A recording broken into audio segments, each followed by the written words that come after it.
اگر شادی میں جانا ہے تو نماز چھوڑ دیتے ہیں۔ ہم کہیں پر بھی جائیں، شادی میں جائیں، سفر میں جائیں، ہم کسی کے گھر پر جائیں تو ہمارے لیے ہر جگہ نماز فرض ہے، ہمیں ہر جگہ نماز پڑھنی چاہیے، کیونکہ جس کی عبادت ہم کرتے ہیں وہ ہر جگہ موجود ہے، ہر جگہ دیکھتا ہے، چاہے ہم کہیں پر بھی چلے جائیں۔ ہم نے بھی پہلے ویڈیو میں یہی بتایا تھا کہ جو نماز نہیں پڑھتا آخرت کے دن اللہ تعالیٰ جب سجدہ کا حکم دے گا تو اس بندے سے سجدہ نہیں ہوگا۔ تو اس لیے بار بار یہی بتایا جاتا ہے کہ نماز پڑھو، نماز پڑھو۔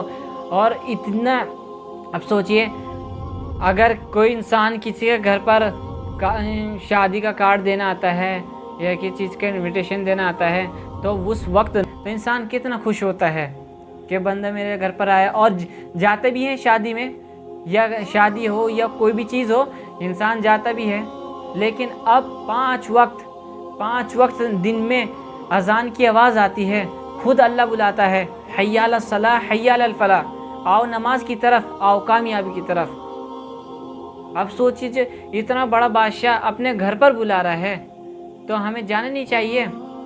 اگر ہمارے گھر میں کسی کا شادی کا کارڈ آیا، اگر ہم وہاں نہیں جاتے تو انسان ناراض ہو جاتا ہے کہ تم ہمارے یہاں شادی میں نہیں آئے تھے۔ اب سوچو، جو ہمیں 5 وقت نماز کے لیے بلا رہا ہے، جو ہمیں دعوت دے رہا ہے، اگر اس کا بلاوا آ رہا ہے، اگر ہم نہیں جائیں گے تو وہ ناراض نہیں ہوگا؟ اور اس کی ناراضگی تو ایسی ہے، اگر اللہ سے ناراض ہو جائے بندوں سے تو انسان کہیں نہیں بچ سکتا۔ تو ہمیں اس کے غضب سے بچنا چاہیے، اور اس کا غضب کیسے ٹھنڈا ہوئے گا؟ جب ہم نماز پڑھیں گے، اللہ کو یاد کریں گے۔ نیت کر لیں کہ اب سے لے کر انشاءاللہ موت کی شام تک نماز ادا کریں گے، اور جو پچھلی نمازیں ہماری چھوٹی ہیں اللہ تعالیٰ ان گناہوں کو معاف فرمائے اور آئندہ نماز پڑھنے کی توفیق عطا فرمائے۔ ہمارے لیے بھی دعا کریں۔ السلام علیکم۔